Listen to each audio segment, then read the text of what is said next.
Bonsoir à toutes et à tous. Merci beaucoup de votre présence pour cette soirée de lancement. Merci, je commence tout de suite par ça, à toutes celles et tous ceux qui ont permis l'organisation de cette soirée dans cette très belle salle qui porte particulièrement bien son nom ce soir. Cette soirée arrive évidemment dans un contexte particulier, assez lourd, parfois effrayant, parfois très inquiétant dans le monde, en France. Nous avons quand même tenu à l'organiser parce qu'il n'y a jamais de mauvaise raison de nous retrouver, car il n'y a jamais de mauvaise raison d'évoquer ces sujets qui nous tiennent tant à cœur, et parce que, évidemment, MeToo, qui est donc ce mouvement social mondial que nous connaissons depuis 6 ans et dont nous fêtons plus ou moins le 6e anniversaire, ne s'arrête pas, et heureusement d'ailleurs. C'est d'ailleurs tout l'objet du livre que nous publions et qui sera en librairie à partir de demain, qui s'appelle donc MeToo, le combat continue, dans la collection Enquête de sens aux éditions du Seuil. C'est le 3e volume de cette collection, après La haine ordinaire qu'avait dirigé ma collègue de Mediapart, Mathilde Mathieu, et puis 15 enquêtes que nous avons publiées avant l'été, coordonnées par les responsables du service enquête de Mediapart, Fabrice Arfi et Michael Ashdenberg. Ce 3e volume donc, s'intitule MeToo, le combat continue, un titre que nous avons choisi et voulu pour dire 2 choses. D'abord parce que MeToo continue dans la société, dans les colonnes de Mediapart. Il ne s'arrête pas, il ne s'arrêtera pas, avec toujours de nouvelles mobilisations, de nouvelles enquêtes, de nouveaux champs explorés et à conquérir. Il continue aussi parce que le combat ne s'arrête pas, parce que les adversaires, il est encore loin d'être gagné, vous le savez toutes et tous. Il continue dans la presse. Il y a toujours encore une bataille de légitimité, des questions qui se posent sur le travail de la presse, sur la légitimité du travail de la presse sur ces sujets, et aussi face à l'offensive, aux offensives dans le monde, en France, qui viennent très souvent de l'extrême droite, des extrêmes droites, ou de groupes masculinistes, comme on a pu le voir. Et c'est ces 2 axes en fait, que nous avons voulu déployer dans ce livre, auquel 18 journalistes de Mediapart ont contribué. J'insiste sur ce point parce que ça montre aussi que ce travail, à l'image de ce qu'est ce mouvement, est un travail extrêmement collectif. Et c'est, je pense, la plus grande fierté qui est la nôtre, de mener ce travail à tant de personnes, et dans la rédaction et également dans l'ensemble de l'entreprise.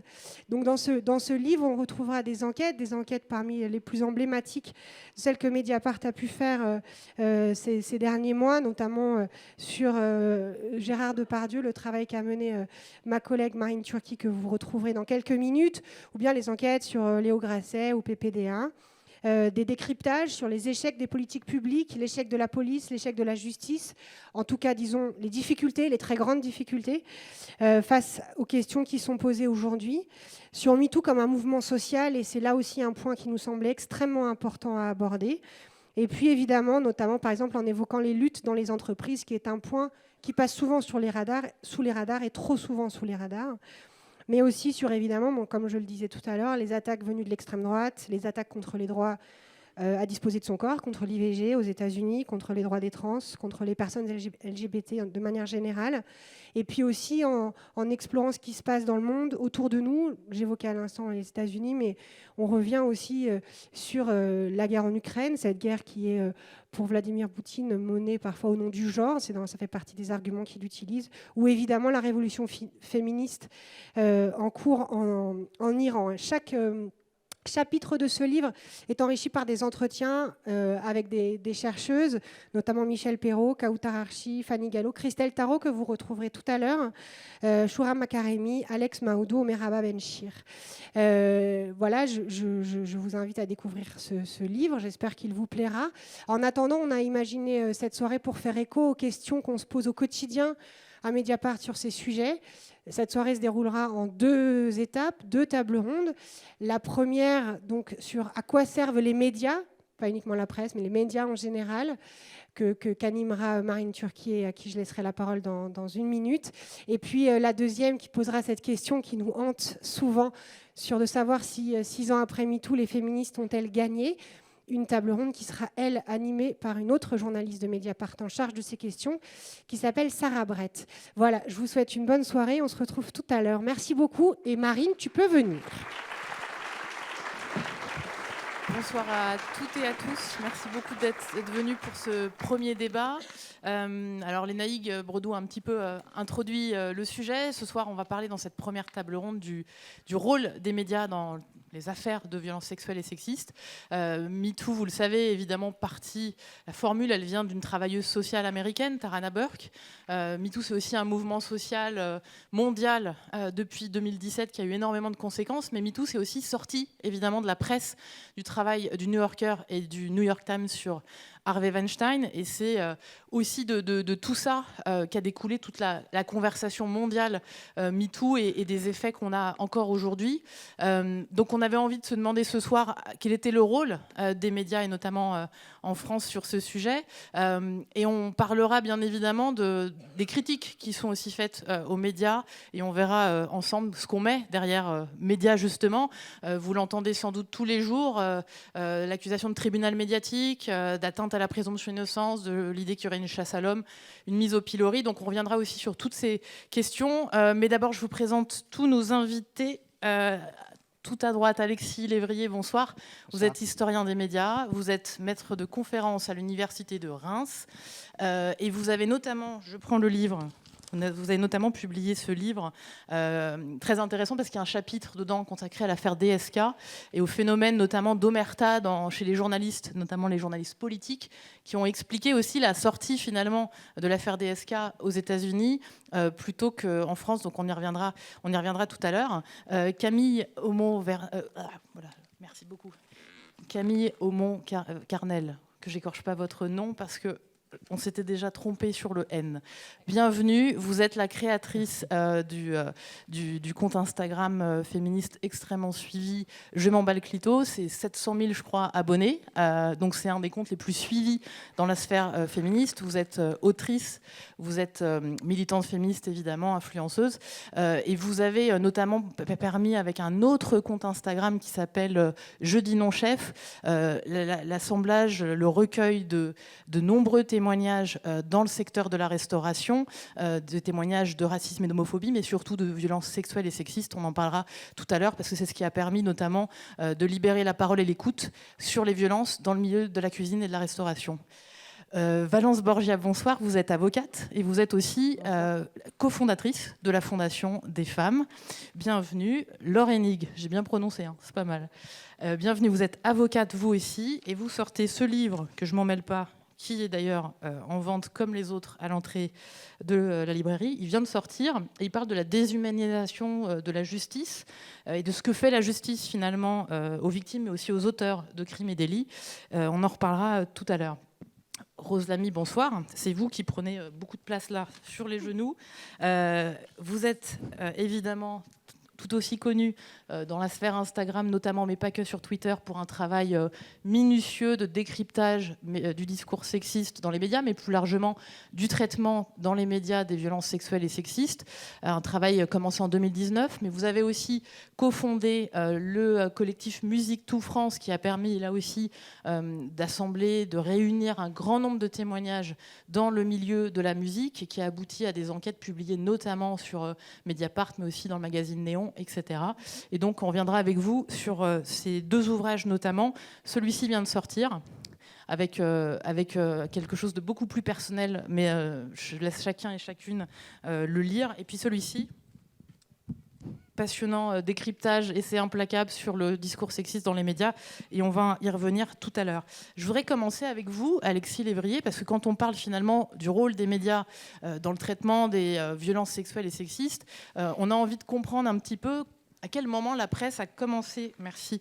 À quel moment la presse a commencé à s'intéresser à ces questions.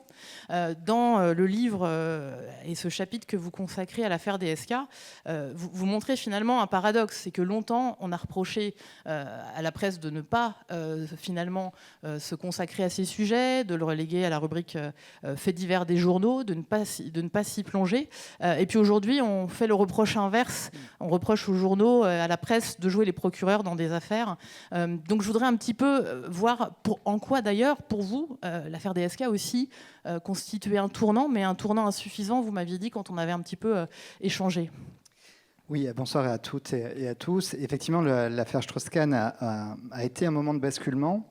J'ai pensé, comme d'autres, à ce moment-là, que quelque chose se produisait qui nous venait des pays anglo-saxons. Le fait que cette affaire éclate à New York nous a obligés à nous remettre en question. Et puis, je pensais qu'on allait mettre enfin un terme à une hypocrisie très française, qui est de dire que nous protégeons la vie privée et que pour cette raison-là, on ne fait pas comme la presse people à l'anglaise, la presse tabloïde, et on ne va pas fouiller les poubelles. Ça a longtemps été le discours qui a été tenu. Or, quand on travaille sur l'histoire des médias, on s'aperçoit que la presse people, c'est nous qui l'avons inventée, nous Français, à la fin du XVIIe siècle, avec le Mercure galant, mais c'est un journalisme de célébration du pouvoir, où et ça se pratique encore beaucoup, un journal comme Paris Match, qui a accompagné tout le mouvement vers la pipelisation des politiques et donc vers la Ve République, a cette fonction-là. C'est-à-dire qu'on parle de la vie privée des politiques à leurs conditions, à leurs demandes, et souvent en fabriquant du faux. Et Strauss-Kahn était vraiment emblématique de ça, puisque tout le monde connaissait la réalité de sa vie, mais par respect sans doute pour Anne Sinclair, et aussi parce qu'il avait autour de lui un cabinet... des gens d'Avas, puis quelqu'un comme Ramzi Kiroun qui était très efficace pour faire taire les rumeurs. RSCG également. Oui, voilà. Et c'est lui, Anne Haumel, Stéphane Fuchs, Gilles Finkelstein, ces quatre mousquetaires là, qui entouraient Dominique Strauss-Kahn ont empêché pendant des années que ne sorte dans la presse tout ce qui se racontait et tout ce qui paraissait après, parce qu'on a une pratique aussi qui vient encore de l'Ancien Régime, des clés. On fait des articles à clés que le milieu bien informé peut identifier, mais que le grand public ne peut pas comprendre. Donc il y avait plein de choses en fait, qui paraissaient sur Strauss-Kahn sans son nom. Et c'était toujours, in fine, on disait il ne faut pas en parler parce que la vie privée, etc. Nous ne sommes pas comme les Anglais, etc. Et le problème, c'est qu'on parlait de la vie privée de Strauss-Kahn, et ça n'était pas sa vraie vie privée. Alors, j'avais interrogé pour ce livre Gilles Finkelstein, qui m'avait dit c'était une partie de la vérité, et c'était leur vérité. Donc on a vendu dans Paris Match quelque chose qui correspondait à cette partie de la vérité qui nous paraissait désirable et conforme à ce qu'il voulait qu'on raconte. Et tout cela s'écroule, mais très lentement, parce que Jean Quatremer, au moment où il est... Dominique journaliste à Libération. Oui, qui avait un blog à l'époque qui s'appelait Les coulisses de Bruxelles, qui était très influent. Au moment où DSK est nommé au FMI, et c'est clairement le but de Sarkozy, c'est de s'en débarrasser parce que c'était son principal concurrent en vue de 2012. Et Jean Quatremer, qui vit à Bruxelles, qui a une culture très anglo-saxonne, qui stigmatise depuis longtemps l'hypocrisie de ses collègues français sur ces sujets-là, sur son blog, parce qu'il savait qu'il ne pourrait pas le dire dans Libération, dit il y a quand même un problème chez Dominique Strauss-Kahn, c'est son rapport aux femmes, qui est souvent à la limite du harcèlement. Et c'est trois lignes. Ces trois lignes, et tout le monde lui tombe dessus. Or, à l'époque, j'en avais discuté avec lui un petit peu après, il y a trois femmes journalistes qui ne sont pas en situation de pouvoir, qui n'ont pas des rôles d'éditorialisme, et ça correspondait aussi au statut des femmes journalistes encore à cette époque, de beaucoup d'entre elles du moins, et donc il décide de les défendre. Mais avec les armes dont il dispose lui-même, donc il ne peut pas le dire dans l'IB parce que Geoffrin ne l'aurait pas permis, et le peu qu'il dit, c'est déjà trop, et il est obligé de se rétracter. L'année d'après, il y a une première affaire, Piros Kanadji, qui ne suffit pas, là encore, à l'époque... Au FMI, donc. Oui, au FMI, et à l'époque, j'ai lu les courriels, donc je le sais un peu, il demande à Laurent Geoffrin d'enquêter, il a plein d'infos, il veut aller aux États-Unis, et on lui dit de se taire. Et il va donc donner les infos qu'il a au Washington Post qui va sortir l'affaire. Tout cela va se fissurer totalement avec l'affaire du Sofitel de New York et les critiques venues du monde anglo-saxon qui se moquent depuis très longtemps de cette hypocrisie française ont été tellement fortes qu'on a cru vivre ce basculement à ce moment-là. Et en réalité, c'est le hasard de l'histoire, quelques semaines plus tard, il y a une autre affaire qui va montrer les vices de la presse anglo-saxonne. C'est l'affaire du News of the World, le plus vieux tabloïd britannique, qui n'avait pas hésité à mettre sur écoute des personnalités, y compris des familles d'otages ou des familles de victimes d'attentats, des choses comme ça. Donc ça choque tellement. Les Anglais sont très habitués à ça. On dit qu'on enseigne ça dans les écoles de journalisme et que eux, le respect de la vérité passe avant le respect de la vie privée. Mais là, ça va trop loin. On s'en prend à des victimes. Il n'y a aucune justification justification à cela. Le scandale est tellement énorme que, donc un mois après l'affaire Strauss-Kahn, ce vieux tabloïd qui représente toute cette tradition d'une presse qui, au nom de la vérité, ne respecte pas la vie privée, eh bien, il est obligé de se saborder et ce journal disparaît. Et là, on a dans la presse française une espèce de backlash, de mouvement de recul. Et je me souviens d'un éditorial de Jean Daniel, immense journaliste par ailleurs, mais qui dit « Vous voyez, on a eu raison de se taire pour Strauss-Kahn. Nous ne sommes pas des fouilles de merde, nous n'allons pas dans les poubelles. » Et ça semble donner finalement raison à la presse française. Et tout ça, c'est 4 ou 5 ans avant les affaires dont on parlait, parce que vous avez été pionnière, on en discutait tout à l'heure, avant même MeToo, Mediapart a commencé à enquêter sur ces sujets. Il y a eu l'affaire Beaupin, notamment des femmes journalistes qui ont commencé aussi à dénoncer les comportements dont elles étaient l'objet de la part des politiques. Et tout cela, voilà, il a fallu 5 ans de plus, et MeToo est arrivé aux États-Unis, et maintenant c'est devenu un sujet d'utilité publique, et tout le monde en parle. Et comme vous le disiez, on va faire à la presse le reproche inverse, de se comporter comme un tribunal médiatique. Mais il ne faut pas oublier tout ce dont on vient. Et longtemps, c'est au contraire l'inverse, le reproche inverse qu'on pouvait faire à la presse, celui de ne pas aborder ces sujets-là au nom d'un respect de la vie privée qui était complètement factice, puisqu'on ne cessait de mettre en scène une vie privée souvent fictive. C'était d'ailleurs théorisé par, je crois, le Canard enchaîné, qui avait dit voilà, nos enquêtes s'arrêtent à la porte de la chambre à coucher. Alors qu'on parle pas, quand on parle d'accusations de violences sexuelles et sexistes, on parle pas de drague, on parle pas de relations consenties, on parle pas d'adultère. On parle pas de vie privée. Mais parce qu'on n'avait pas encore suffisamment réfléchi à ces sujets-là, et tout ce que vous avez mis en place après, mais avec d'autres, c'est-à-dire quand un sujet est d'intérêt public, quand on multiplie les sources, quand on prend en compte le contradictoire, alors là, on se retrouve avec des enquêtes, et c'est en fait finalement, ce que vous avez appliqué, mais comme d'autres, c'est la même méthodologie que le journalisme d'investigation. C'est ce qui a permis le Watergate, c'est ce qui a permis toutes les enquêtes qui ont lancé Mediapart, et il s'agit simplement d'appliquer à ces questions de violences sexistes et sexuelles, une méthodologie qui est celle du journalisme d'investigation, qui est extrêmement rigoureuse. Et je crois qu'on peut le dire, la plupart des sujets ne paraissent pas dans Mediapart. Et vous dites toujours, et surtout les sujets, qu'une enquête n'existe que lorsqu'elle paraît.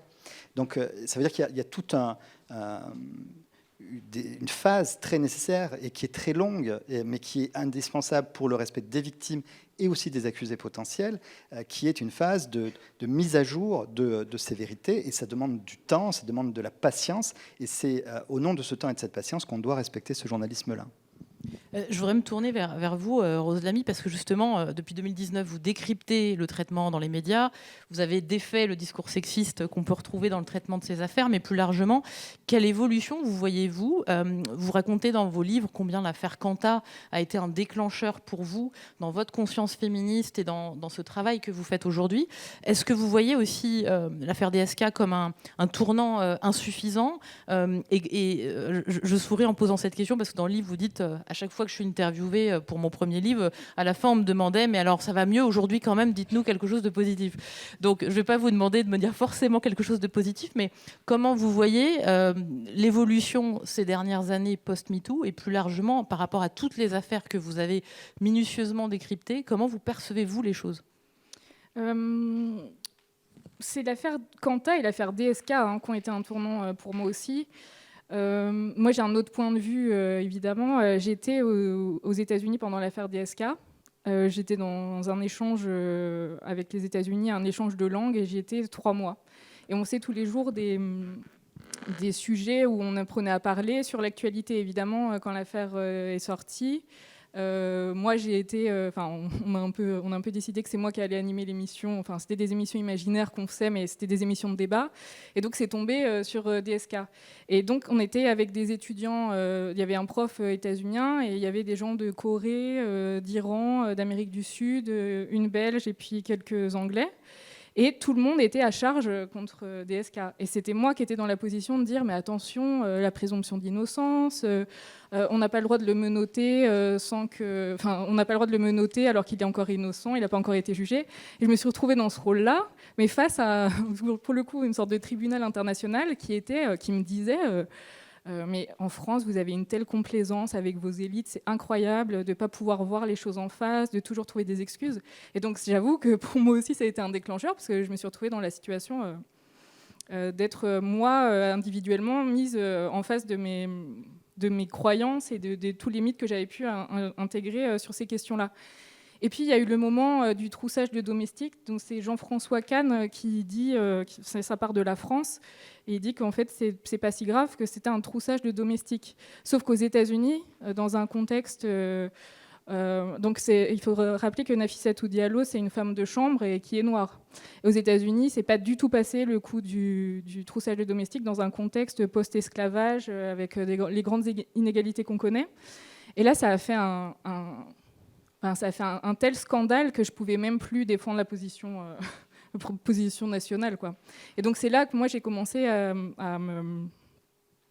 prendre conscience de tout ça. Donc oui, évidemment, ça a été un tournant. Moi, j'en vois un autre. Il y a l'affaire Baupin, évidemment.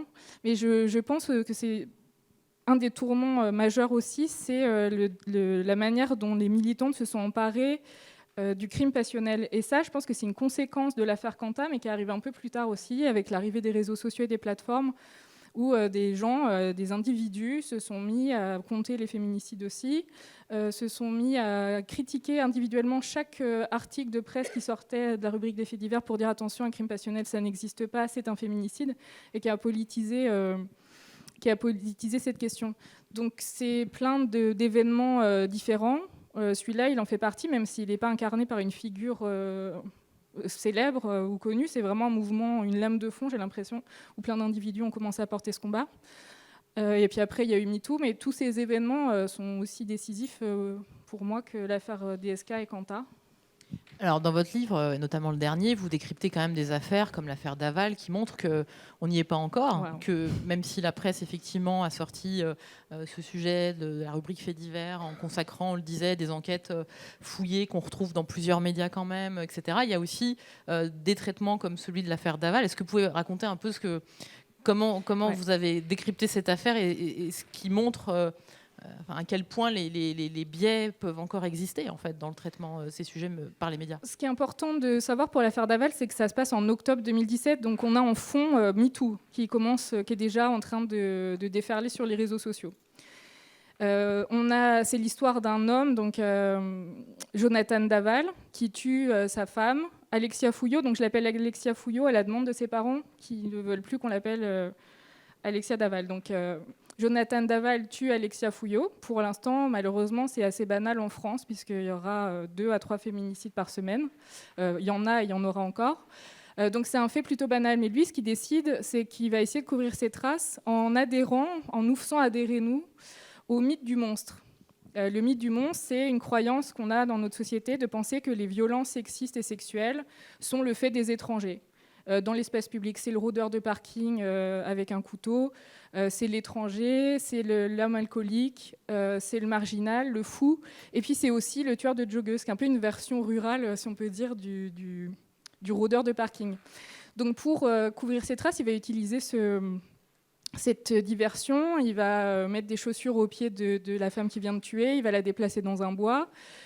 Il va écrire des messages depuis son téléphone à elle, puis lui, de son téléphone, va lui écrire des messages à elle, en sachant pertinemment qu'elle est morte. Et puis il ira à la police pour dire qu'elle a été tuée par un jogger.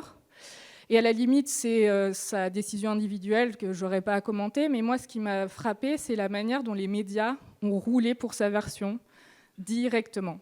Et l'opinion publique aussi.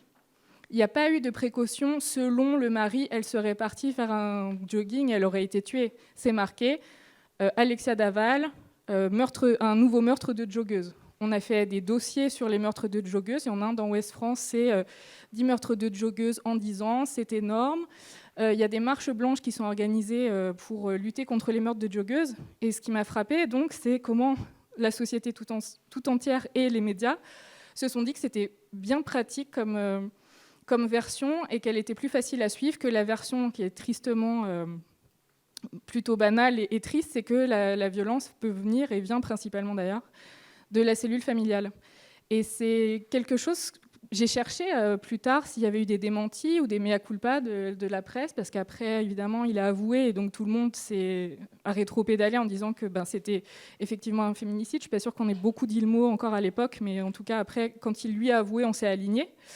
Mais c'est quand même un biais qui reste sidérant, en fait, Je rajoute quelque chose. En faisant ma petite enquête sur l'affaire Daval, j'ai écouté Faites entrer l'accusé sur l'affaire. J'en ai écouté beaucoup, mais celui-là, il était vraiment bien.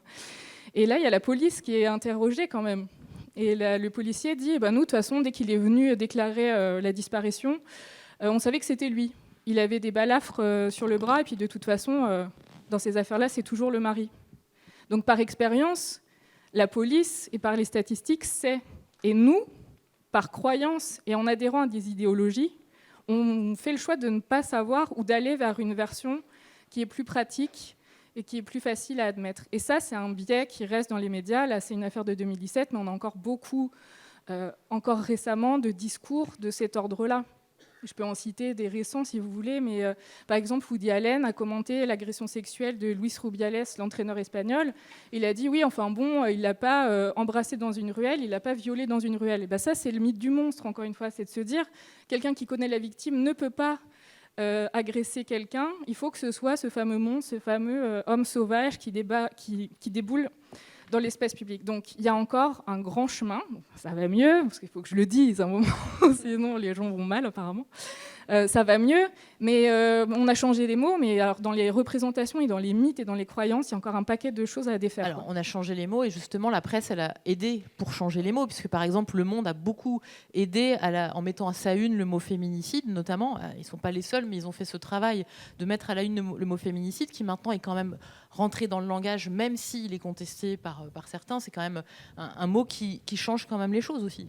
Complètement, mais ils l'ont fait sous la pression du militantisme féministe aussi. Je tiens quand même à le préciser que c'est pas, ils sont pas levés un matin en disant qu'ils allaient changer le mot. Ça a été des centaines et des milliers de messages individuels envoyés pour dire est-ce qu'on peut discuter de cette notion de crime passionnel, et ça remonte à l'affaire Quanta, donc 2003. Donc ça a été un travail de terrain d'abord et de réseaux sociaux. C'est une des premières initiatives de réseaux sociaux qui a débouché sur quelque chose. Donc oui, ils l'ont fait, c'est très bien. Moi, j'ai une veille encore sur crime passionnel. Alors des fois, il y a 2-3 médias qui continuent à se lancer là-dessus, mais ça, c'est vite... ils rétrobédalent aussi assez vite. Donc oui, à ce niveau-là, ça va mieux. Ouais. Et puis sur la politisation générale des violences sexistes et des enquêtes, ça va mieux aussi. Alors, pour continuer de faire circuler la parole et de parler du rôle des médias, mais aussi derrière d'une autre sphère qui est les réseaux sociaux, Camille Aumont-Carnel, vous aviez, comme je disais tout à l'heure, un autre compte qui s'appelait Jeudi non chef. Vous avez travaillé dans la cuisine, je crois, de 17 à 21 ans. Et au départ, vous aviez ce compte qui a permis de mettre un peu des témoignages sur ce que vous voyez, vous, dans le milieu de la restauration. Et vous m'arrêtez si je me trompe, mais vous avez ensuite récolté des tas de témoignages, donc je le disais tout à l'heure, qui dénonçaient le racisme ou l'homophobie dans la restauration, mais aussi les violences sexuelles et sexistes. Et c'est aussi ces témoignages qui ont permis, que vous avez récoltés, que vous avez publiés sur votre compte, qui ont permis ensuite la publication d'ailleurs d'articles sur le sujet. Comment vous, avec justement cette casquette qui a été la vôtre d'animer ce compte qui a été évidemment très utile, comment vous voyez le rôle des médias d'une part et celui des réseaux sociaux, parce qu'aujourd'hui on voit que la dénonciation des violences sexistes et sexuelles, elle a aussi beaucoup lieu sur Instagram. Et vous avez eu ces mots en 2020 qui m'ont interpellée. Vous avez dit sur ce secteur de la restauration, pour l'instant, la justice ne vient pas ici. Et vous appeliez un Adèle Haenel de la restauration. On est 3 ans plus tard. Donc, avec le recul, comment vous voyez les choses et voilà, comment vous voyez le rôle d'une part des médias et d'autre part des réseaux sociaux et dans votre cas d'Instagram?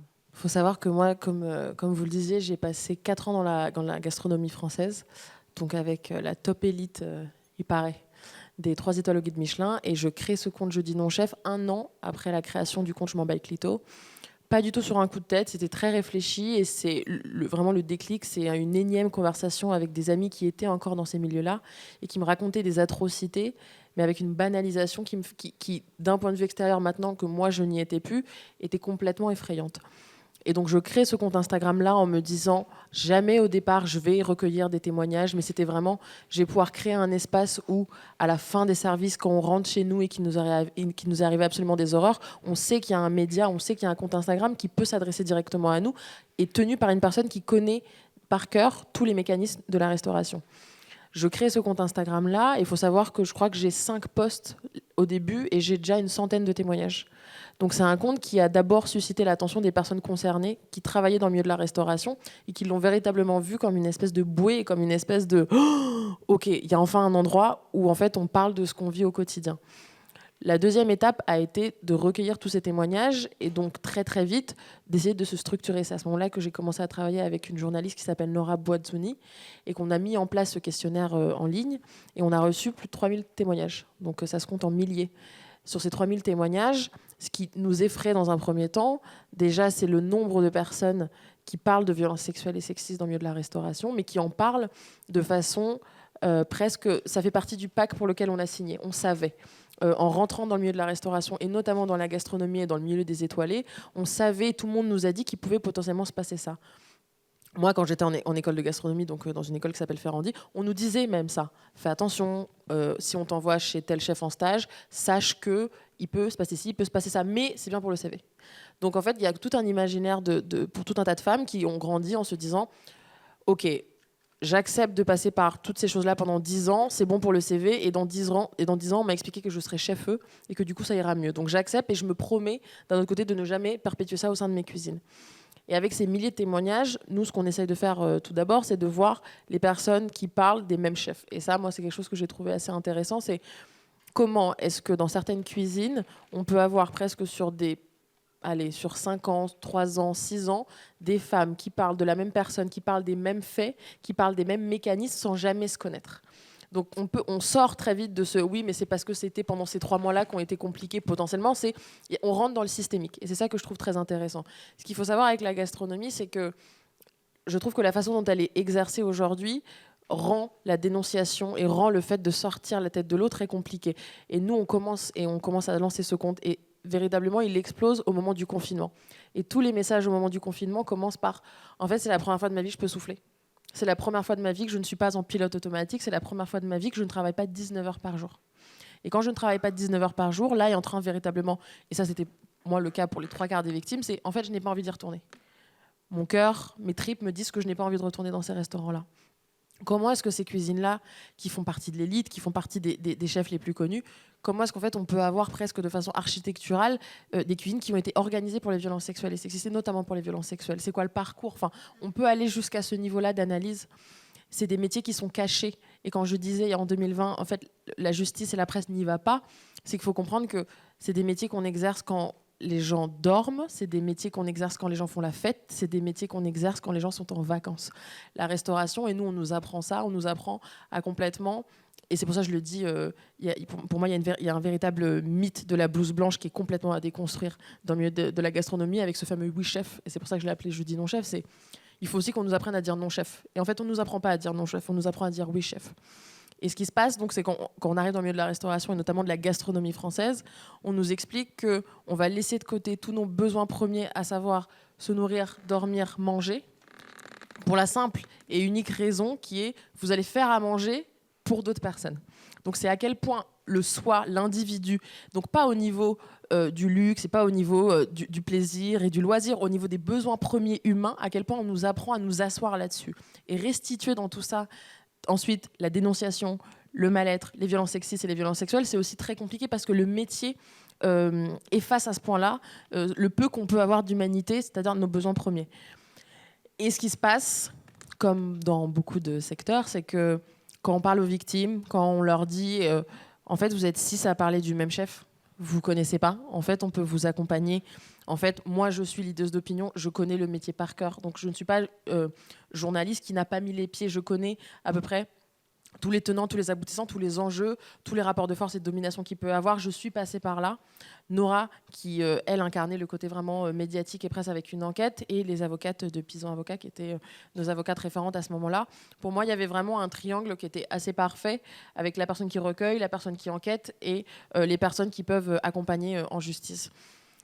Moi, les victimes m'ont toutes posé les 2 mêmes questions, à savoir, est-ce qu'il va savoir que c'est moi qui ai porté plainte? Oui. Est-ce que je vais devoir re-raconter ce qui s'est passé? Oui. Bah, dans ce cas-là, je ne veux pas aller au-delà du questionnaire. 100% des victimes. Et ça se compte en milliers. Donc se pose aussi la question de la place de la justice, de la place du processus aussi, mais à quoi bon? Enfin, c'est 1% des enquêtes, enfin, in fine, avec toujours mais j'ai pas de preuves.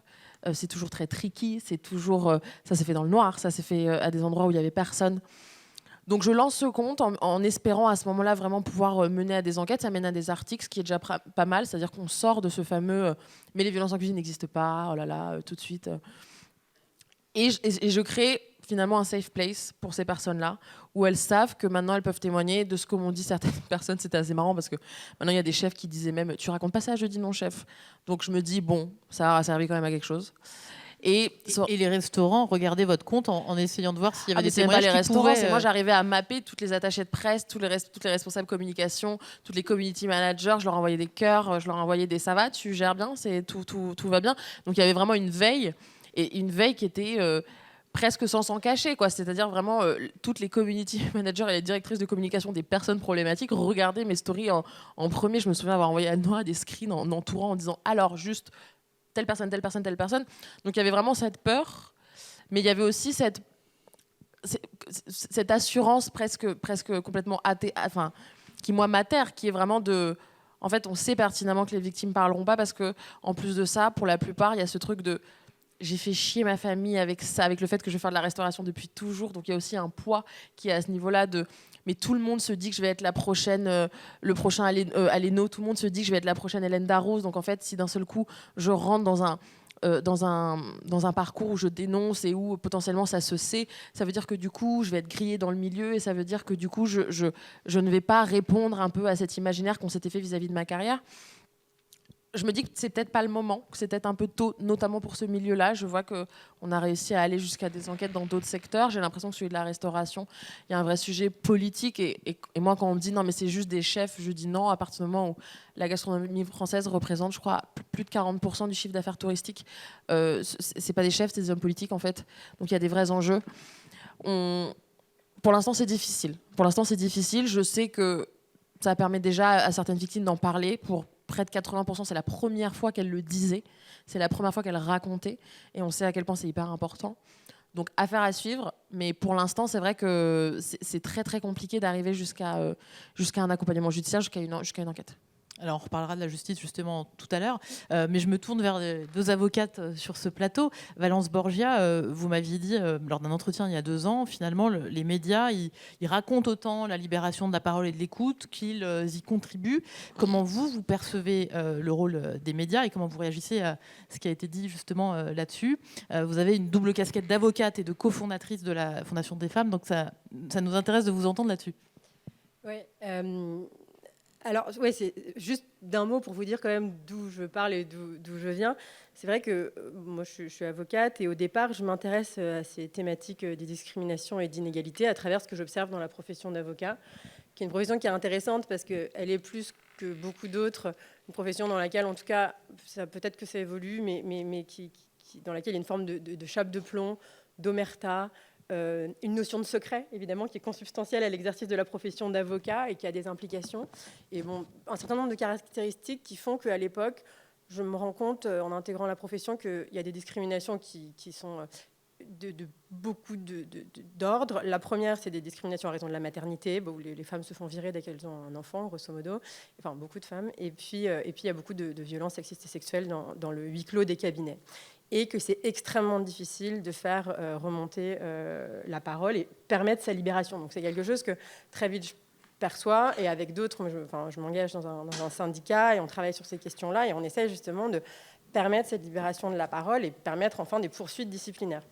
Ce qui me semble important à un moment, c'est qu'on réalise l'importance du droit. C'est-à-dire que dans le cadre de ces violences sexistes et sexuelles, tout d'un coup, on se dit avec d'autres qui travaillent justement à remettre du droit dans des situations où il y a énormément de confusion, très peu de libération de la parole, qu'aujourd'hui, le droit ne fait plus son office, c'est-à-dire qu'on ne l'utilise plus comme un outil pour mettre fin à des situations. Et que, d'une certaine manière, depuis Bobigny, évidemment, il y a eu d'autres choses, mais il ne se passe plus grand-chose. Et donc, à ce moment-là, cette grille de lecture, elle semble importante. Et justement, je vous écoute, je vous disais tout à l'heure, avant qu'on monte sur scène, que moi, par exemple, à un moment, je suis en contact avec Anaïs Bourdet, qui est une des premières femmes qui commence à récolter la parole. Ce qu'elle fait, c'est qu'elle compile. Un soir, elle se fait interpeller dans la rue, comme ça arrive. Ça nous est arrivé à toutes et ça nous arrivera encore à toutes. Et elle le met sur son blog. Et en fait, ça génère un peu, à la façon dont vous le racontiez, des flux et des flux de témoignages. Et tout d'un coup, d'une expérience individuelle, on passe à une expérience collective. Et puis, bon, les réseaux féministes nous mettent en contact. Et elle en fait un petit livre. Et elle nous dit, avec d'autres avocates, est-ce que vous pouvez le préfacer et l'analyser au plan du droit? Et on l'analyse au plan du droit et on se rend compte que, en fait, ces situations-là, qui sont quotidiennes, d'abord, ne sont pas véritablement couvertes par le droit pénal. Ce qui pourrait éventuellement permettre, dans certains cas, c'est de couvrir ça, c'est l'injure à raison du sexe.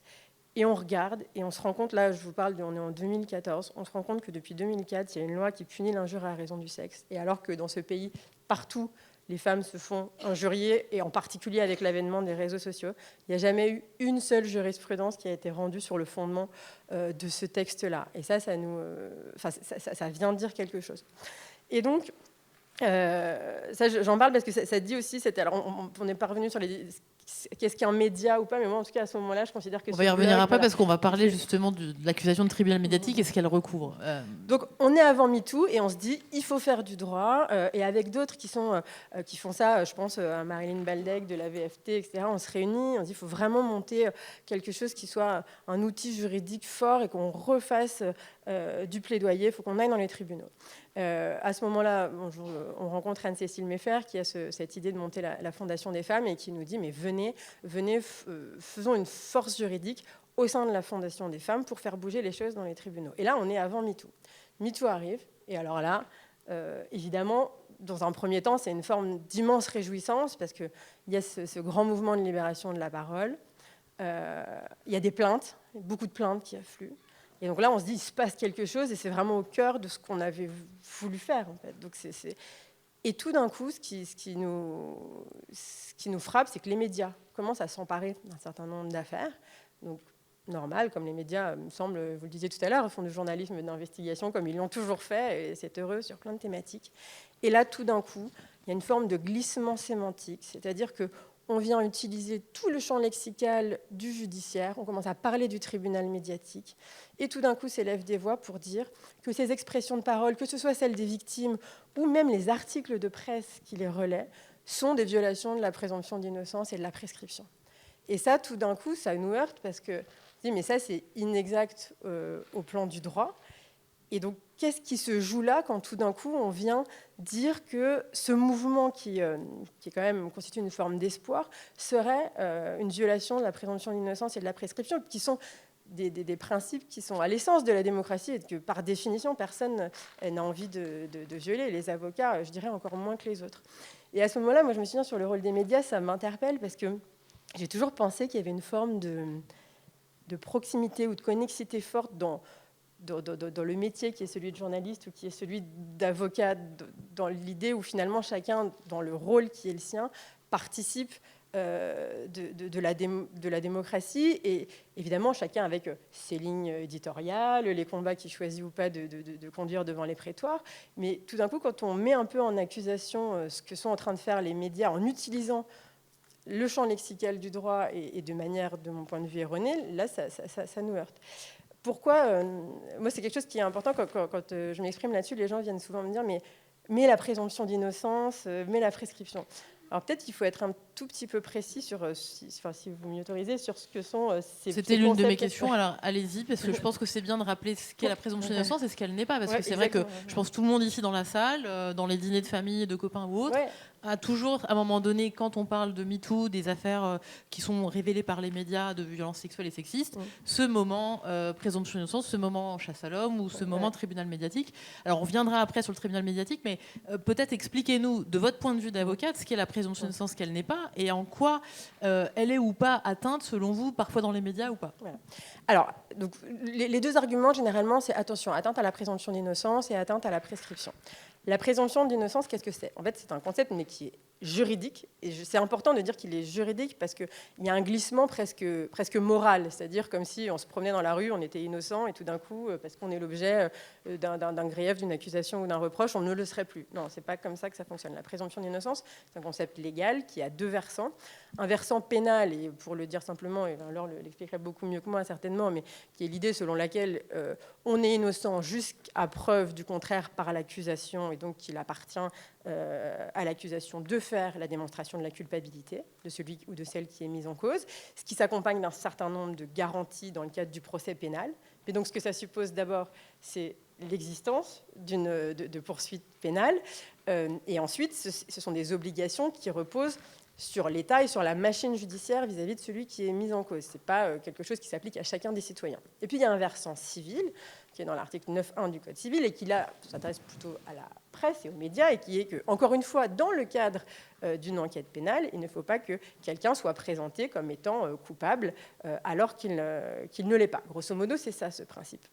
Alors, je vais prendre l'exemple de Roman Polanski. Ça, c'est intéressant comme exemple, parce que donc je vous rappelle, il y a ce moment d'Adèle Haenel qui proteste, qui se lève dans le cadre de la cérémonie des Césars, au cours de laquelle il est primé. Et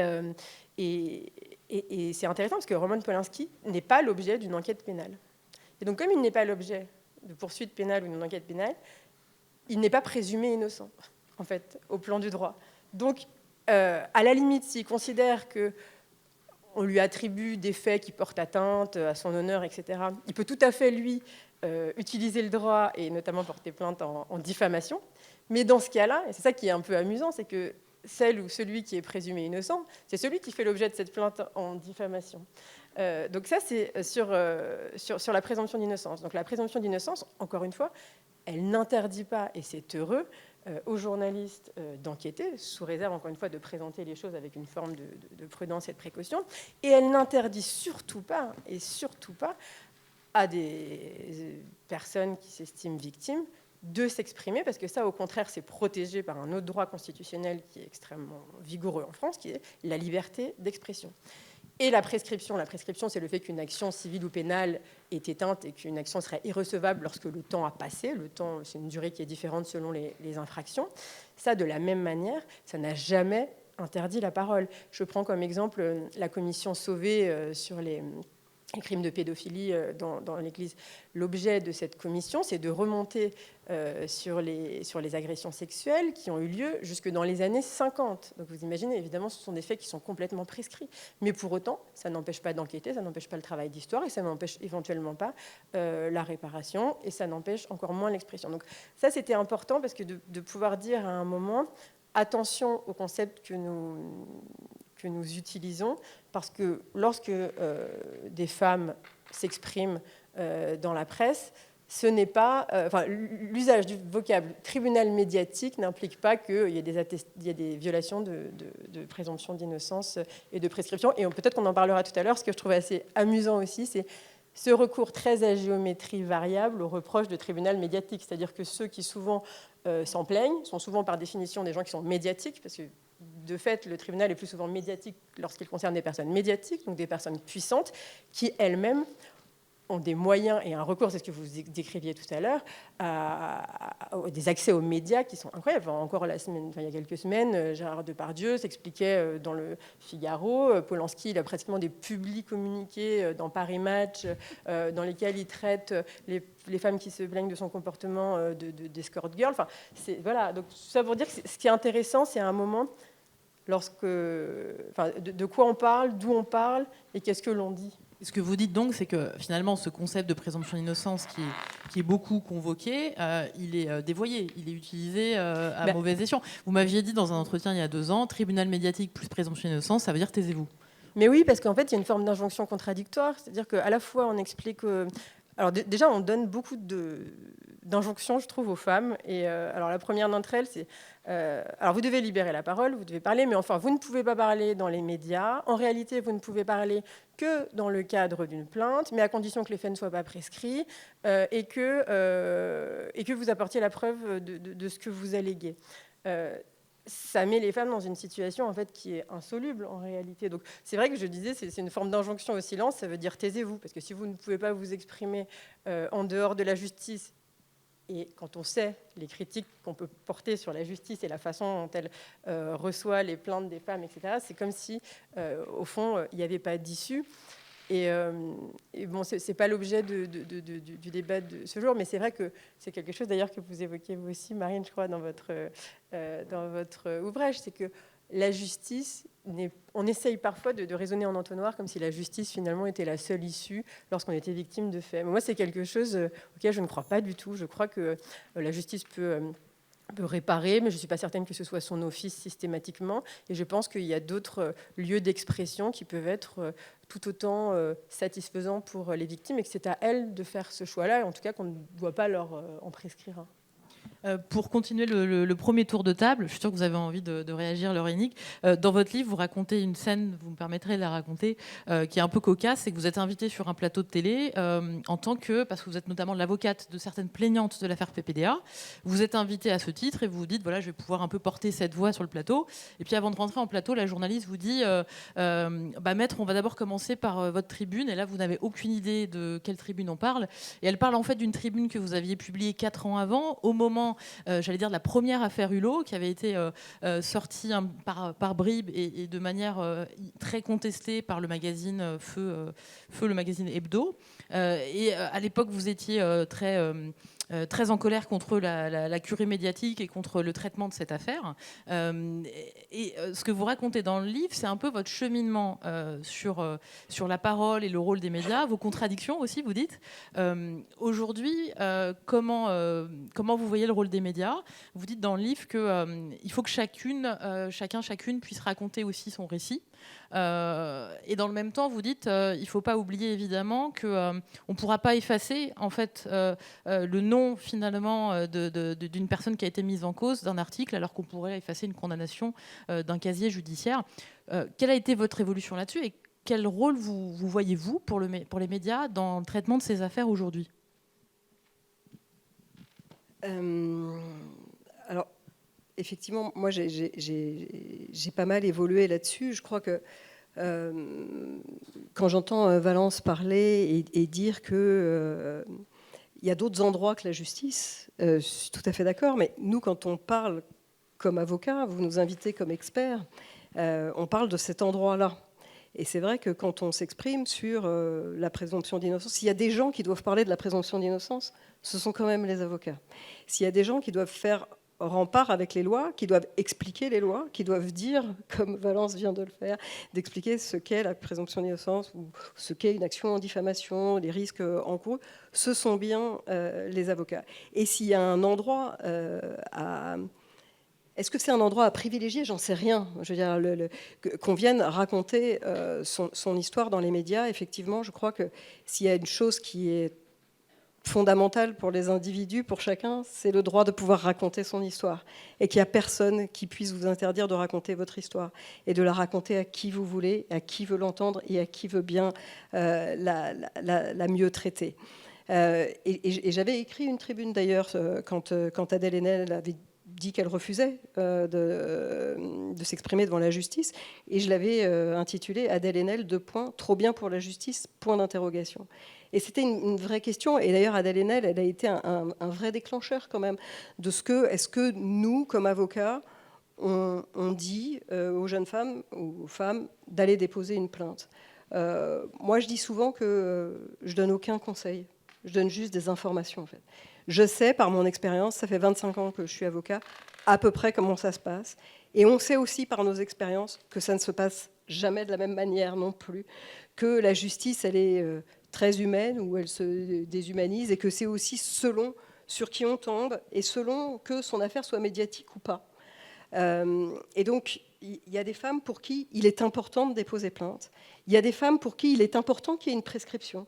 Il y a des femmes pour qui il est atroce qu'il y ait une prescription. Enfin, il y a autant de cas par cas en réalité. Le rôle des médias, ça m'est arrivé de le déplorer.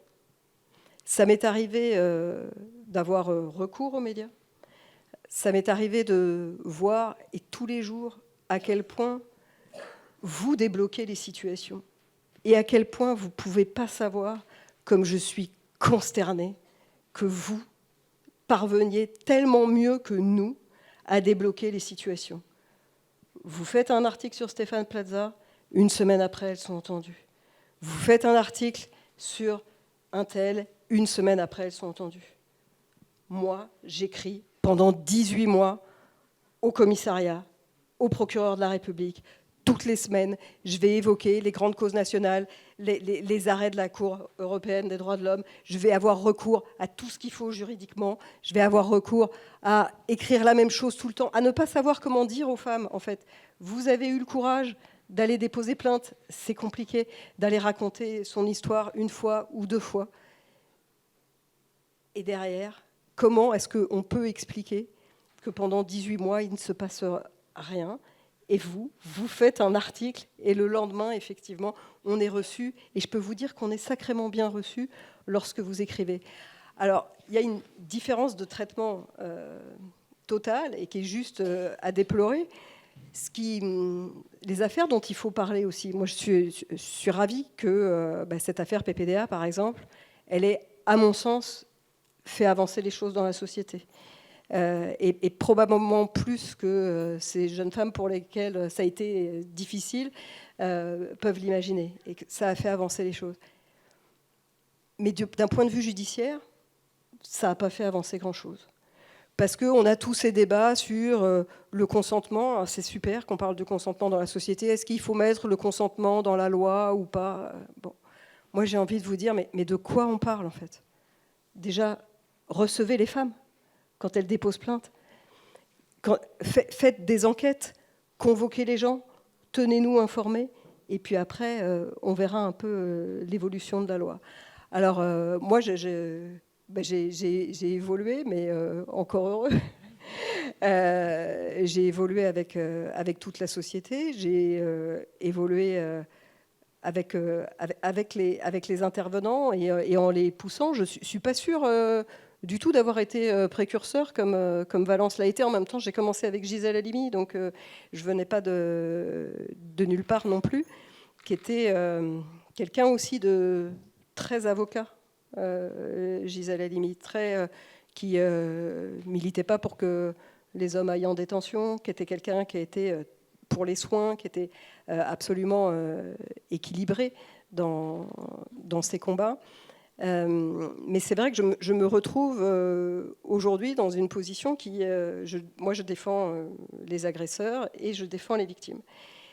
Et vous l'expliquez très bien dans votre livre, d'ailleurs, ce choix-là, qui n'est pas d'ailleurs forcément un choix. Normalement, on peut défendre des auteurs et des victimes, mais il y a des avocates qui font le choix de ne défendre que des victimes, il y en a d'autres qui font le choix de ne défendre que des auteurs. Oui, alors c'est vrai que par essence, un avocat défend tout le monde.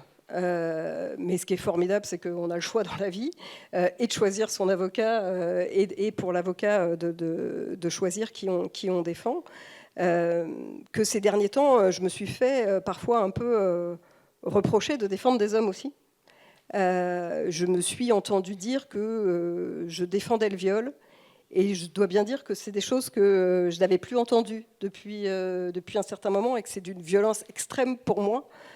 Qui vient précisément de Gisèle Halimi. Enfin, je le dis comme ça, on avait un rapport très fort. Et bien sûr qu'aucun avocat ne défend le viol, que les avocats défendent des personnes qui agressent, qui ont commis un viol, qui tentent d'ailleurs, moi il me semble que lorsque un avocat est bon, que lorsqu'il maîtrise ce qu'il dit, qu'il va au fond des choses, qu'il essaye surtout de prendre de la hauteur par rapport aux faits qui ont été commis, c'est un plus pour tout le monde. C'est-à-dire que pour une plaignante, d'avoir en face d'elle, contre elle, un avocat, et j'utilise le terme contre, effectivement, c'est comme ça que les choses sont ressenties. Mais quelqu'un qui est capable de prendre de la hauteur, c'est de la grandeur pour tout le monde. Et c'est comme ça qu'on peut avoir, alors on est loin en France encore de la justice restaurative, mais qu'on arrive à des moments, à des scènes où finalement celui que vous avez défendu, quand je parle des hommes, vous remercie de la façon dont vous l'avez défendu, et la femme qui est en face vient vous voir aussi et vous remercie aussi de la façon dont ça s'est fait. Et ça, ce sont des scènes de justice qui existent. Et dont il faut parler aussi. Je veux dire, on parle beaucoup, et bon, j'ai écrit un livre là-dessus, de la violence judiciaire et de ce que ça peut représenter. Mais il n'y a pas que ces 1% dont on parle, il y a beaucoup de condamnations, et il y a aussi des scènes de justice, parce que la condamnation, ce n'est pas forcément la finalité, en tout cas. L'idée, c'est de ressortir mieux. On dit déposer plainte. Je veux dire, le terme déposer, c'est pas rien, quoi. C'est déposer en dehors de soi. Et donc, lorsque on peut finir par sortir d'une salle d'audience et en ayant la possibilité, quand on dit merci, c'est pas le terme en lui-même, c'est le fait d'avoir laissé les choses derrière soi et que c'est passé par la justice. Je veux dire, il y a une formule, quand on conclut, où on dit « essai, justice », il y a quand même quelque chose qui se produit chez tout le monde, pour soi, et de l'ordre de la grandeur citoyenne aussi. Alors, il y a quand même un miroir qui est tendu à la justice, qui n'est pas pris par tout le monde judiciaire. Il y a beaucoup de tensions entre justice et médias aussi. Vous aviez, je crois, co-signé avec une centaine d'avocates en 2020, après la cérémonie des Césars dont on parlait, où Roman Polanski avait reçu le César du meilleur réalisateur. Vous aviez co-signé une tribune initiée par l'avocate Marie Dosé, qui estimait que, contrairement à ce qu'on entendait, il y avait quand même une présomption de culpabilité forte qui pesait maintenant sur les personnes mises en cause, et que l'ordre judiciaire ne faisait pas preuve d'une violence systémique à l'égard des femmes, et que cette parole n'était pas moins entendue, elle était plus entendue, mieux entendue. Alors cette tribune, elle a suscité beaucoup d'indignation, elle a suscité des contre-tribunes qui ont eu un peu moins d'écho, mais qui étaient intéressantes. Vous en aviez, on va en reparler, vous aviez écrit avec une centaine d'autres avocats et avocates une autre tribune avec une autre lecture qui a été arrêtée par la crise du Covid et le confinement le lendemain. Donc cette tribune n'a pas existé, mais elle était intéressante. Aujourd'hui, comment vous voyez, avec le recul, ce texte sur cette présomption de culpabilité? Est-ce que vous vous dites, parce que c'est un positionnement qui est très défendu en fait par le monde judiciaire, par une grande partie de la magistrature, par une grande partie des avocats et avocates quand même, qui considèrent que oui, il y a un tribunal médiatique et que ça participe de cette présomption de culpabilité qui pèserait sur les mis en cause. C'est un petit peu la thèse de ce texte qui évoque Roman Polanski, qui évoque Adèle Haenel et d'autres choses. Franchement, j'ai plus le texte en tête et je suis capable de revenir sur ce que j'ai fait. Donc peut-être que je la signerai plus aujourd'hui, mais je pense que je la signerai encore. On dit que c'est une tribune qui a été signée. Alors effectivement, elle est venue après Polanski. Je crois qu'il y a son nom, mais vraiment en toute fin. Et c'était pas vraiment ce sujet-là. Effectivement, c'était le sujet de la présomption d'innocence en général. Et je me souviens très bien, pour vous raconter les coulisses, qu'il y a eu un groupe WhatsApp avec effectivement très certainement 150 avocats et que moi j'ai dit que je ne signais pas le texte en l'état. On voyait bien que la moitié signait, la moitié ne signait pas, parce qu'il y avait quelque chose sur Polanski et que les choses ont été vraiment changées. Et ce qui a ramené beaucoup de signatures. Là encore, si vous voulez, oui, alors quand vous disiez que la justice en fait condamne les hommes, enfin je ne sais plus la façon dont vous le dites, mais que il y a une présomption. La tribune disait qu'il y avait une présomption de culpabilité importante qui pesait maintenant, depuis MeToo notamment, sur les personnes mises en cause. Oui. Alors la présomption de culpabilité, vous savez, quand on est au tribunal, elle existe. Elle existe en matière sexuelle et vraiment, je le dis comme je le pense et en défendant majoritairement des femmes et aussi beaucoup des hommes. Et elle existe dans toutes les matières. La présomption d'innocence, c'est pas du tout quelque chose qu'on vit lorsqu'on assiste à des procès. Au moment du procès, vous êtes renvoyé devant une juridiction parce qu'il y a des charges qui pèsent contre vous, parce qu'un juge d'instruction l'a dit, ou parce qu'un procureur de la République l'a dit. Donc vous arrivez avec un acte d'accusation, ça s'appelle comme ça, qui est le premier acte qui saisit le tribunal. Donc vous êtes accusé avec un acte qui est quasiment exclusivement à charge. Donc bien sûr que c'est complètement fictif de parler de présomption d'innocence. Et en réalité, très certainement, moi je ne connais pas les chiffres, mais vous les connaissez, Marine, qu'il y a des difficultés pour que les plaintes, et on parle ici de violences sexistes et sexuelles, prospèrent. Mais c'est au moment de ce qu'on appelle l'enquête préliminaire, où il y a des classements sans suite. Voilà. Donc, quand les femmes déposent plainte, il peut y avoir un classement sans suite après une enquête dont on ne sait rien, sans intervention d'avocat, des enquêtes qui ne sont absolument pas contradictoires. Et à un moment donné, vous recevez, parce que vous l'avez réclamé là aussi pendant 18 mois, de savoir ce qui est advenu de votre plainte. Et on vous dit que votre plainte a été classée sans suite. Mais pour toutes celles qui, après, franchissent ce cap-là, qui est un cap important, mais que nous, en qualité d'avocat, finalement, on voit peu, parce que très souvent, on intervient après. Ensuite, la justice condamne. Et effectivement, elle condamne beaucoup. Et moi, je trouve dommage de ne pas le dire. Vous voyez, et dans les pourcentages qu'on donne souvent en disant que... Oui, que 73% des plaintes à l'étape de l'enquête préliminaire sont classées sans suite. C'est ce chiffre-là dont il y a ce chiffre-là, mais après... Une fois que les plaintes sont passées, et notamment en matière de viol, souvent on dit qu'il n'y a qu'un petit pourcentage de viols qui sont condamnés, mais qui sont condamnés en qualité de viol. Sinon, ils sont quand même beaucoup requalifiés. C'est un autre problème. C'est un vrai problème, mais c'est un autre problème. Et donc, il y a des condamnations pour ces affaires-là au titre des agressions sexuelles. Et là, d'un seul coup, quand vous prenez ce chiffre-là, il y a quand même une peine de 7 ans qui est encourue. C'est pas rien non plus. Et si vous dites à des femmes, ben en fait, là, il y a 0 ou il y a 3% de chance d'arriver à la cour d'assises, mais qu'en réalité, vous en avez 55 d'arriver devant le tribunal correctionnel et que là, les hommes sont condamnés à 7 ans d'emprisonnement, en fait, je pense qu'il faut le dire. Parce que dans cet objet, ou ce désir militant d'aller dire « ça ne fonctionne pas », il y a aussi un découragement des femmes. Alors que ça fonctionne plus, à mon sens, qu'on ne le dit. Et pourtant, et vous le savez, je suis assez pessimiste dans ce que vous dites, ça fonctionne une fois qu'on a passé le premier tamis qui est énorme. Qui est énorme. 73% de classement sans suite, alors que la plupart du temps, l'auteur, il est connu. En fait, oui, mais quand on parle de présomption d'innocence, nous...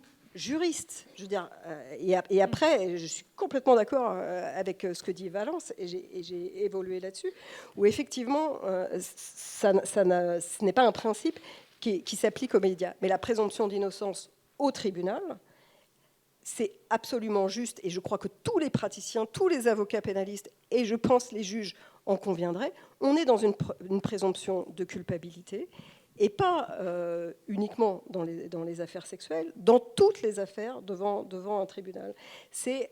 Vous êtes accusé, vous êtes prévenu, c'est votre procès, et vous devez répondre d'un acte d'accusation. Donc on commence par cette accusation-là. Et d'ailleurs, les termes qui sont employés, c'est l'indicatif. Ce que vous n'employez pas, d'ailleurs, dans vos articles, hein, où vous êtes à Mediapart très, très minutieux là-dessus. Bon, mais vraiment, j'invite les gens, en fait. Moi, je suis un peu effondrée, hein. J'ai pas d'autres mots, et c'est pour ça que j'écris des livres. Hein. C'est que les salles d'audience sont vides. Et il faut quand même savoir de quoi on parle. Alors, c'est super de lire des livres, hein, je vous encourage à le faire, mais je vous encourage aussi à aller dans les tribunaux et à aller voir comment ça se passe. Et cette violence qui est distribuée, et qui en réalité est juste un affront à la justice. Alors pour plein de raisons, elle est distribuée, et elle est distribuée aux femmes et aux hommes, et on n'est pas là, je ne suis pas en train de dire qu'il y a une égalité, hein, mais il y a quelque chose qui se produit et qui fait des dégâts sur tout le monde. Alors, je vais faire réagir après les unes et les autres. Pardon, je féminise du coup, mais à tout ça. Mais j'avais justement quand même une question pour vous, Alexis Lévrier. Dans une tribune dans Le Monde, vous aviez expliqué que pour vous, l'expression de tribunal médiatique, qu'on retrouve donc quand même beaucoup dans la bouche du monde judiciaire, moi je l'ai beaucoup entendu en faisant un livre sur la justice par rapport à MeToo, c'est quelque chose qui m'était beaucoup renvoyé. Vous expliquez dans cette tribune que pour vous c'est un piège et qu'il y a un amalgame finalement entre beaucoup de choses différentes. Et c'est peut-être aussi de ça dont on doit parler ce soir, parce que quand on parle parle de médias, de quoi on parle? Pourquoi pour vous cette expression elle est piégeuse? C'est un piège à plein d'égards. Et Valence disait une chose très juste tout à l'heure, c'était qu'en plus, l'une des ironies, l'un des paradoxes, c'est que les gens qui utilisent cette expression le font dans les médias. Et ce sont des gens qui sont souvent en situation de puissance, d'accès aux médias, et qui vont dans le même temps dénoncer les médias. C'est un des premiers paradoxes.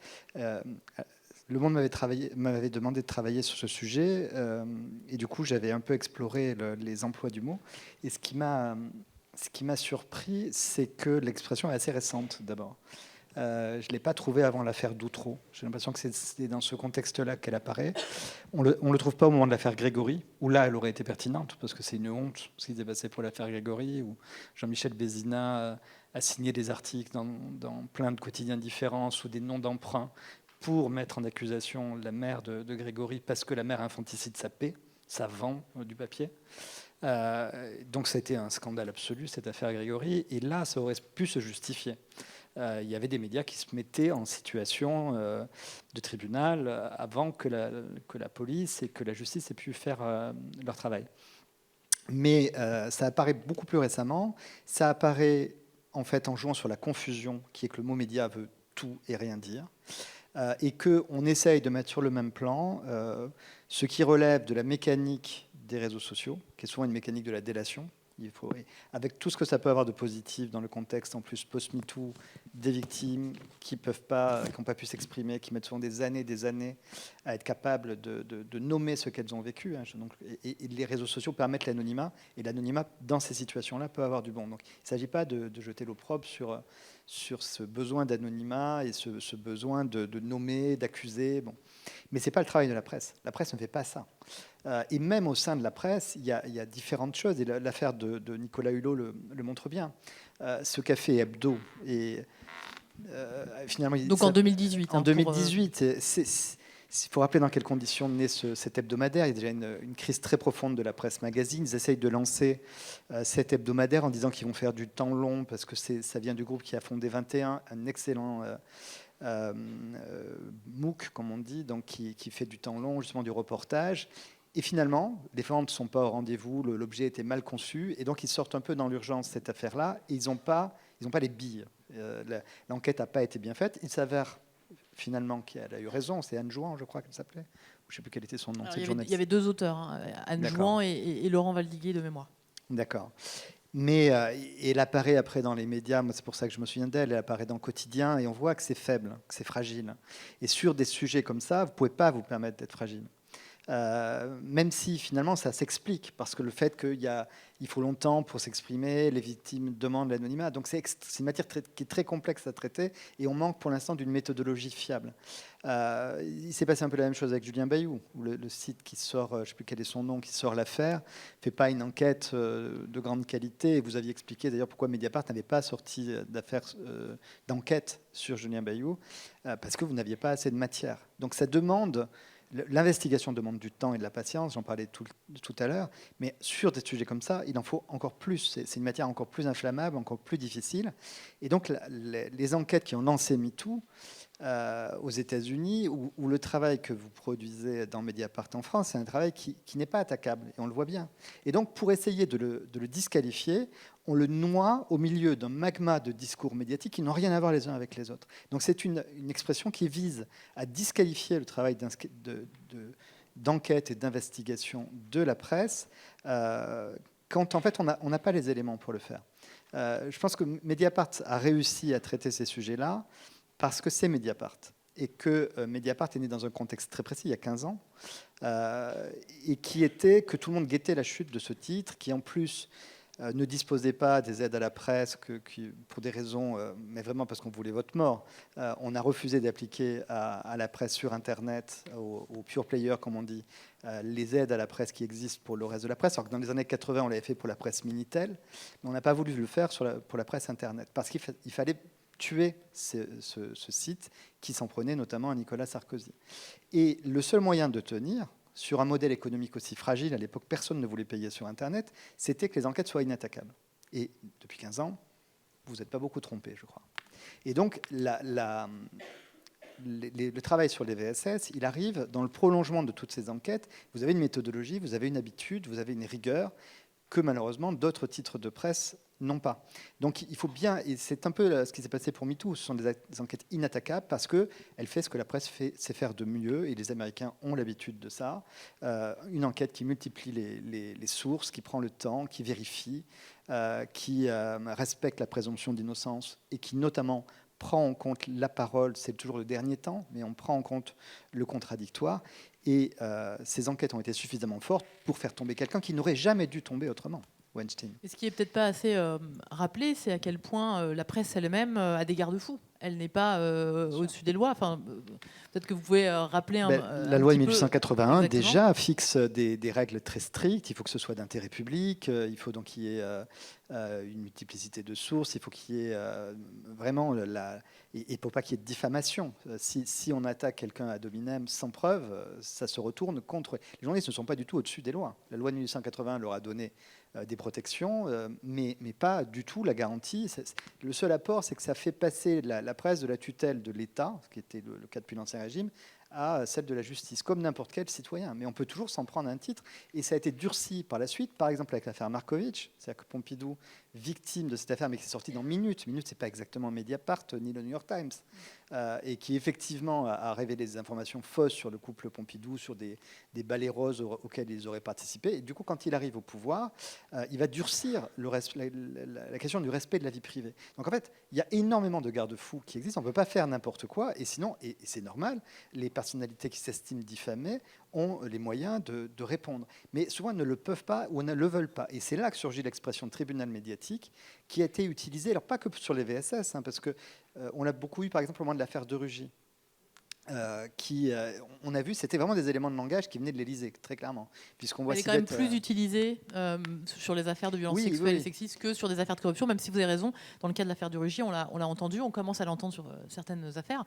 Mais derrière l'accusation de tribunal médiatique, il y a aussi l'idée qu'il y aurait des conséquences énormes, irrémédiables, sur notamment les hommes puissants qui sont mis en cause. Je voyais Hélène Devinck tweeter avant de venir ici, MeToo à 6 ans, MeToo à 6 ans, on a parlé combien sont tombés. C'est vrai que c'est quelque chose qu'on entend beaucoup, nous, dans les témoignages qu'on recueille. C'est finalement, on a parlé, on a fait tout ce qu'il fallait et puis il ne se passe rien, y compris quand il y a des enquêtes de presse. C'est vrai que quand on voit finalement PPDA qui, en 2021, continue d'être invité dans des festivals, dans une classe, quand on continue de voir un certain nombre de mis en cause continuer de travailler ou finalement de voir leur carrière se poursuivre sans encombre, alors que les personnes qui ont parlé souvent, il y a des conséquences pour elles. Est-ce que finalement, et ça c'est une question ouverte un peu pour tout le monde, est-ce que finalement, là on ne se trompe pas un petit peu d'analyse sur ce que peut et ce que fait le tribunal médiatique? Je rappelle que nous, journalistes, on ne déclare pas des coupables, on n'est pas policière, magistrate à Mediapart, mais on informe sur ce sujet. Oui, c'est ce que peut faire la presse dans ces cas-là, mais en fait, on peut remonter plus loin, c'est-à-dire qu'au-delà de l'accusation de tribunal médiatique, il y a eu des équivalents dans l'histoire. On peut remonter jusqu'à l'affaire Dreyfus. Tout le paradoxe étant que Polanski se soit servi de J'accuse pour en faire un film qui, en fait, l'auto-justifie. Mais c'est vraiment... Pourtant, le film est très bon, par ailleurs. Mais il aurait dû voir que l'affaire Dreyfus, ça montre précisément à quel point le travail de la presse peut servir de lanceur d'alerte. C'est-à-dire que la presse ne se substitue pas à la justice, ni à l'État, ni à l'armée. Elle essaye juste de montrer des manquements. Et ainsi, elle oblige les autres pouvoirs à se saisir d'une affaire qu'ils ne veulent pas traiter. Et à l'époque, ce n'était pas le tribunal médiatique, mais on a forgé le terme intellectuel, qui est un terme négatif au départ, qui est fondé sans doute par Barrès dans un article du journal qui s'appelle « La protestation des intellectuels » à propos du J'accuse de Zola, pour dire qu'est-ce que c'est que ces auteurs qui utilisent la presse pour traiter de sujets qui relèvent de la justice, alors qu'ils n'ont aucune compétence en la matière. Donc il y a déjà ce soupçon à l'égard de la presse à laquelle on reproche de se substituer au tribunal, même si évidemment l'expression tribunal médiatique n'a pas été utilisée. Mais il y a cette disqualification de la presse qui ne fait que ce qu'elle peut faire, c'est-à-dire il y a des pouvoirs qui ne veulent pas se saisir d'une question, qui ne veulent pas se saisir d'un sujet, et l'affaire Dreyfus, personne ne veut en parler, tout le monde voit déjà que Dreyfus est innocent, mais personne ne veut le dire. Et donc, il y a des intellectuels, puisqu'après ils vont reprendre ce mot en le défendant, qui se saisissent de l'outil qui est à leur disposition, la presse, pour faire le travail que les autres pouvoirs. Mais ils n'ont pas la possibilité, d'ailleurs Zola il est sans doute mort de cette affaire-là, le vrai coupable de l'affaire Dreyfus, Esterhazy, il n'a jamais été inquiété par la justice, il est mort lui sans aucun problème. Donc les pouvoirs de la presse en la matière sont très limités, même dans l'affaire Dreyfus, même J'accuse. On le voit encore aujourd'hui, ce que peut faire la presse, c'est simplement amener les autres pouvoirs à se saisir de sujets qu'ils ne peuvent pas ou qu'ils ne veulent pas traiter. Elle n'a absolument pas le pouvoir, évidemment, de condamner quelqu'un. Et effectivement, la plupart de ces mises en cause continuent leur carrière. Ils sont parfois un peu égratignés. Là, j'ai vu que la sortie de la dernière série de Nicolas Bedos ne se passait pas dans de très bonnes conditions. Rose Lamy, vous en parlez beaucoup. Il nous reste quelques petites minutes avant de passer la parole à l'autre table ronde. Vous en parlez beaucoup dans vos ouvrages des carrières brisées. Des carrières brisées, des personnes mises en cause. J'ai un thread depuis 2020, je crois, où je rajoute à chaque fois les carrières brisées qui s'accumulent et c'est vraiment dramatique ce qui se passe. Non, après, oui, là, je blague, je sais pas. C'était quoi la question ? Non, mais la question, c'est finalement les conséquences attribuées au tribunal médiatique, de dire que finalement, une fois que le nom est sorti sur la place publique à travers des enquêtes comme celle dont on parle, il y aurait des conséquences irrémédiables, et c'est ça cette question. Après, il faut être aussi honnête intellectuellement, ça a un impact sur les réputations. Et Éric Brillon, que je ne suis pas là pour défendre non plus, a subi des conséquences aussi en termes de réputation. Là, on voit que le film de Luc Besson, malgré ses grands efforts en communication de crise pour revenir sur les plateaux de télé, ne fonctionne pas très bien. Woody Allen, on sait aussi que c'est un bide son dernier film. Donc, dire qu'il n'y a pas de conséquences sur leur carrière, ce serait faux. Il y a une ostracisation sociale, la réputation est entachée.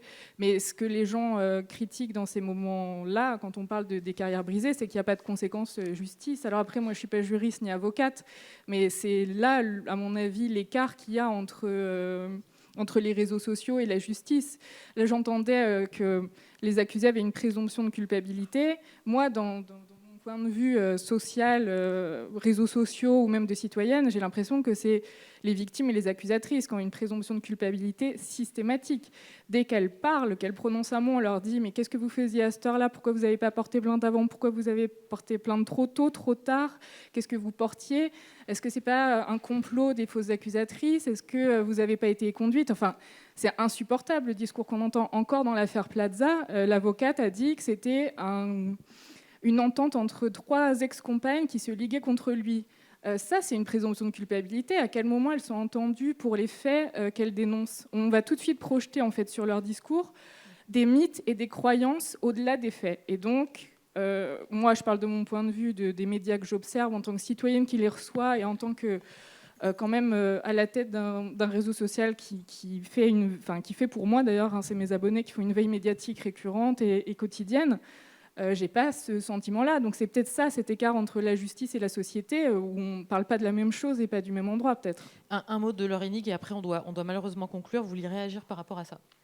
Oui, alors c'est aussi parce que je pense qu'on peut entendre le tribunal médiatique en opposition au tribunal et déplorer aussi, pour les juristes en tout cas, que les médias soient saisis et pas la justice. Et la justice, elle est saisie quand on va la voir. Et c'est vrai que j'ai l'impression qu'on est, que en tout cas ceux qui sont accusés sont... qu'il y a une présomption de culpabilité devant les tribunaux, et que cette présomption-là, elle existe moins, finalement, devant les médias. Et c'est complètement paradoxal. Ça, je suis d'accord avec vous, et c'est pour ça que j'invite à ouvrir les portes des tribunaux, et qu'il y a quelque chose qui est très important au niveau de la justice, mais dans la vie en général, ce sont les places. Que chacun soit à sa place et qu'on mette les choses à sa place. Et quand on disait, il y a beaucoup de livres sur trouver sa place ou de déposer les choses... Et que parfois, on entend des plaintes qui, en fait, sont caractérisées pénalement. Et que le lieu où elles sont encore mal traitées, mais où elles sont le mieux traitées, ça reste les tribunaux. Et que parfois, quand on déplore l'existence d'un tribunal médiatique, c'est pas par lui-même, c'est parce qu'il faudrait aussi que cette plainte-là, elle trouve son bon lieu, et qu'elle soit exploitée dans son bon lieu. C'est la seule chance qu'elle a de pouvoir prospérer et d'aller jusqu'au bout. Et c'est effectivement dans un tribunal. Ce qui n'empêche en rien d'aller voir Mediapart, et y compris quand les plaintes ne peuvent plus, pour d'autres raisons, être déposées. Merci beaucoup.